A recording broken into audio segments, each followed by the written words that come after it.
تو حضرات محترم جب یہ ملکوتی قافلہ مکہ مکرمہ سے مدینہ منورہ کی جانب چلا تو کافی لوگ حضور کی دیدار کے لیے آئے. کئی روز سے مدینہ منورہ کے لوگ مشتاق تھے کہ حضور آنے والے ہیں، حضور آنے والے ہیں، اور روزانہ راہیں تکتے، حضور کی راہیں تکتے دیکھنے آتے، اور عورتیں بچیاں مرثیاں پڑھتی، یعنی حضور کی نعتیں گنگناتی، اور حضور کی تعریف میں حضور کی تعریف میں نعتیں پڑھتے، لوگ بچے پڑھتے، جو بھی الفاظ وہاں کے جو بھی عرب کے قبیلے کے رہے ہوں گے، بہرحال وہ پڑھتے، حضور کی آمد کے چرچے کرتے اور خوشیاں مناتے، چراغاں کرتے. حضور کی آمد کی جب مدینہ منورہ میں گئے، حضور تشریف لے گئے تو بہت سارے لوگ آپ پر ایمان لائے اور آپ سے محبت کی. اس میں ایک عبداللہ بن سلام ہے، جب دیکھنا ہے یہودیوں کا سب سے بڑا عالم تھا اس زمانے میں، بعد میں صحابی رسول ہوئے. تو کہتے ہیں کہ جب وہ دیکھنے گئے تو کہا کہ یہ مبارک چہرہ کسی جھوٹے کا نہیں چہرہ ہو سکتا، میں نے توریت انزل زبور میں پڑھا ہے، اتنا جس کا چہرہ اتنا مبارک ہو، اتنا بھولا، اتنا نورانی چہرہ ہو، وہ جھوٹا نہیں ہوتا، وہ اللہ کا ضرور سچا رسول ہوگا. اللہ اکبر. اس کے بعد حضرات محترم زمانہ بڑھتا گیا. مدینہ منورہ کے اندر مسجد نبی کا واقعہ ہے کہ ایک صحابی رسول کہتے ہیں یا رسول اللہ کہ ہم سکون کے دن کب پائیں گے کہ کفار و مشرکین اتنا ظلم ڈھاتے ہیں، اتنا ظلم تشدد کرتے ہیں، یا رسول اللہ ہمیں امن و امان کب ملے گا؟ تو حضور نے ارشاد فرمایا کہ اللہ ضرور ہمیں امن و امان عطا فرمائے گا. ایک دن آئے گا کہ ہماری حکومتیں ہوں گی، اسلام چاروں طرف پھیل جائے گا. آج وہ دن ہے. دنیا کے اندر دیکھو اسلام پوری کنٹری، پورے دیش مسلم مذہب اسلام سے بھرے ہوئے ہیں، اور نبی کا نعرہ پڑھتے ہیں، نبی کا نام لیتے ہیں، قرآن کی تلاوت کرتے ہیں. یہ بات سچ ہوئی میرے حضور کی، اور قیامت تک یہ اسلام پھیلتا اور پھولتا چلا جائے گا. اس کو کوئی نہیں روک سکتا. جو دبائے گا وہ خود دب جائے گا، لیکن یہ مذہب اسلام کبھی دبنے والا نہیں، کبھی لچنے والا نہیں. اللہ نے اس کی حفاظت فرمائی. حضرات محترم ایک دن مسجد نبوی کے اندر، یہ مذہب اسلام ایسے نہیں ملا ہمیں، بلکہ بڑی قربانیاں دی ہیں. ایک دن حضور مسجد نبوی کے اندر بیٹھے ہوئے ہیں. سرکار نے ابو بکر صدیق اور بہت سارے صحابہ تھے، قحط سالی کا زمانہ تھا. سرکار نے کہا اے ابو بکر صدیق اور صحابہ سے کہا کہ اپنے مال کو اللہ اس کے رسول کی راہ میں خرچ کرو اور بیت المال میں مال جمع کرو. تو قحط سالی تھی اور ہر آدمی پیسے کو مہنگا تھا، پریشان تھا، لیکن سارے صحابہ جو بھی مال ہوتا ہے لے کر کے حضور کی بارگاہ میں آتے ہیں. اتنے میں ابو بکر حضرت عمر فاروق اعظم کہنے لگے آج موقع ہے نیکی کمانے کا. ہمیشہ ابو بکر صدیق ہم سے سبقت لے جاتے ہیں، لیکن اس زمانے میں فی الوقت میرے پاس اللہ نے بڑی دولت دی ہے، آج نیکیوں سے ابو بکر صدیق سے بڑھ جاؤں گا. چونکہ ابو بکر صدیق کی بارگاہ میں ہمیشہ کہتے تھے کہ کاش میں ابو بکر صدیق کے سینے کا ایک بال ہوتا، کاش وہ نیکی جو ابو بکر صدیق نے کی ہے حضور کے ساتھ غار کے اندر، وہ اس نیکی کا ایک مجھے حصہ مل جاتا. لیکن وہ حصہ کہاں. ایک مرتبہ خود عائشہ کہتی ہیں یا رسول اللہ آسمان میں جتنے ستارہ ہیں آپ کے صحابہ میں اتنی بھی نیکی ہیں. تو کہا عمر کی یا رسول اللہ میرے باپ کی نیکیوں کا کیا حال ہے. تو پھر حضرت حضور نے ارشاد فرمایا حضرت عائشہ صدیقہ سے کہ پوری زندگی بھر کی عمر کی نیکیاں اور ابو بکر کی ایک نیکی کے برابر نہیں ہو سکتی. اللہ اکبر. یہ ابو بکر صدیق کا مقام ہے. تو جب حضور نے ارشاد فرمایا سارے لوگ اپنا مال لے کر کے آئے. عمر سے پوچھا تم لے کے کیا آئے؟ تو کہا یا رسول اللہ سارا مال جمع کیا، آدھا مال بچوں کے لیے چھوڑا ہے، آدھا مال آپ کی بارگاہ میں ہے. ابو بکر صدیق سے پوچھا آپ کیا لے کے آئے؟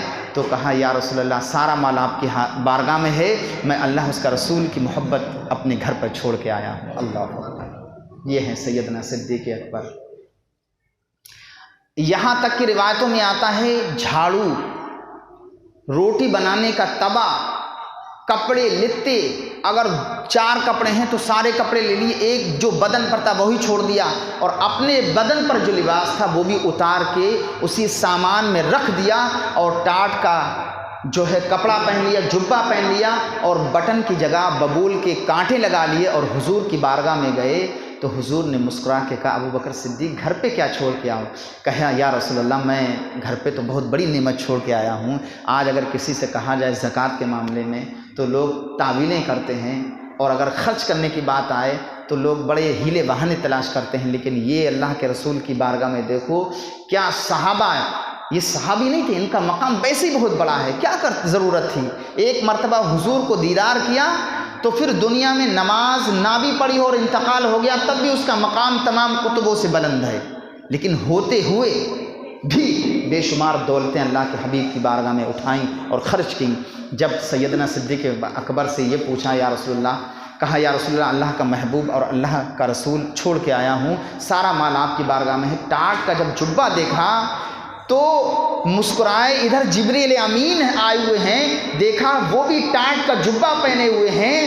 کہا جبریل امین نے عرض کیا یا رسول اللہ، جب جبریل امین کو دیکھا سرکار نے، یہ کیا ہے ماجرا، ٹاٹ کا جبہ آپ بھی پہنے؟ تو جبریل امین نے کہا یا رسول اللہ، آپ کے محبوب کی ادا اللہ کو بڑا پسند آئی، اللہ نے مجھے حکم دیا اور ساتوں آسمان کے فرشتوں کو حکم دیا کہ میرے محبوب کی اس ادا کو تم بھی پسند کرو، تم بھی اپناؤ، جو میرے حبیب کے حبیب نے جو ادا پسند کی ہے تم بھی اسی ادا کو پسند کرو۔ یا رسول اللہ، میں بھی ٹاٹ کا جبہ پہنا ہوا اور ساتوں آسمان کے فرشتوں نے بھی ٹاٹ کا وہ جبہ پہنا ہوا ہے، یہ آپ کے حبیب کی سنت کو ادا کر رہے ہیں۔ یہ میرے مصطفیٰ کریم صلی اللہ علیہ وسلم کے صحابی ابو بکر صدیق کا مقام و مرتبہ ہے، انہی کا یہ مبارک مہینہ چل رہا ہے۔ ہمیں آپ کو چاہیے کہ اس مبارک مہینے میں ان کا ذکر کریں، ان کے نام کی فاتحہ قرآن خوانی ضرور کریں۔ حضرات محترم، اس کے بعد ایک مرتبہ اللہ کے محبوب علیہ السلام نے ابو بکر صدیق سے کہا کہ جاؤ اس انگوٹھی میں لا الہ الا اللہ لکھوا کر کے لاؤ۔ تو جب ابو بکر صدیق گئے اس نقش و نگار کے پاس تو انگوٹھی دی تو کہا اس میں لا الہ الا اللہ لکھ دو۔ تو خیال آیا کہ عرش پر تو اللہ کے نام کے ساتھ محمد کا بھی نام ہے اور ساتوں آسمان میں ہے لوح محفوظ پہ، پھر میں کون ہوتا ہوں کہ اللہ کے نام کے ساتھ محمد کا نام کو مٹا دوں۔ آج اگر مسجد کے میں اگر محمد کا نام ہوتا ہے تو لوگ اعتراض کرتے ہیں، یار ہاں عرش پر مٹا کے دکھاؤ تب جانتے ہیں، لوح محفوظ پر مٹا کے دکھاؤ تب جانتے ہیں۔ اگر لا الہ الا اللہ اور جھنڈا لگا دیا تو لوگ اعتراض کرتے ہیں۔ عرش کی چوٹیوں پر نام ہے میرے محمد صلی اللہ تعالیٰ علیہ وسلم کا، جھنڈے اللہ نے اپنے حبیب کی آمد پر چاروں طرف گاڑ دیا، آسمان کی بلندیوں پر گاڑ دیے، وہاں جھنڈا اکھاڑ کر دکھاؤ، پھر ہم جانتے ہیں آپ کی شان اور آپ کی عظمت، پھر ہم جانتے ہیں۔ اللہ اکبر، میرے مصطفیٰ کریم صلی اللہ تعالیٰ علیہ وسلم کا یہ الفاظ کہ جاؤ لا الہ الا اللہ لکھا کر کے لاؤ۔ ابو بکر صدیق نے جب نقش و نگار کو یہ نام انگوٹھی دی کہ لا الہ الا اللہ لکھو، خیال آیا کہ محمد کے اللہ کے نام کے ساتھ محمد کا نام نہ ہو تو مزہ نہیں آئے گا، تو کہا اس میں لا الہ الا اللہ محمد رسول اللہ بھی لکھ دو، پورا کلمہ لکھ دو۔ اللہ اکبر، اس نے لکھ دیا۔ ابو بکر صدیق لے کر کے آئے۔ اب مسجد نبی میں جب آپ داخل ہوئے اس سے پہلے صرف لا الہ الا اللہ تھا، لیکن جیسے داخل ہوئے وہاں لا الہ الا اللہ محمد رسول اللہ و ابو بکر بھی لکھا ہوا تھا۔ حضور کو دی انگوٹھی، جب حضور نے دیکھا ابو بکر یہ کیا ہے، میں نے تو تم سے صرف لا الہ الا اللہ لکھوایا تھا، یہ دو ناموں کا اضافہ کیسے ہو گیا؟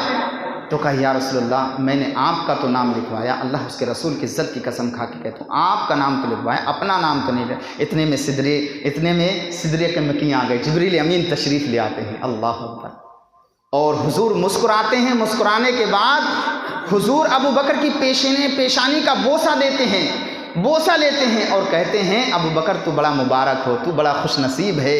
جبریل امی آ کے کہتے ہیں یا رسول اللہ، جب اللہ نے یعنی آپ کے محبوب نے، آپ کے یار غار نے یہ پسند نہ کیا کہ آپ کے نام اللہ کے نام کے ساتھ محمد کا نام نہ ہو، تو جب یہ گوارا ابو بکر نے نہ کیا تو یہ اللہ کو گوارا نہ ہوا کہ جب محمد کا نام جہاں ہو، جہاں اللہ کا نام ہو اور ابو بکر کا نام ہو، یہ اللہ نے گوارا نہ کیا۔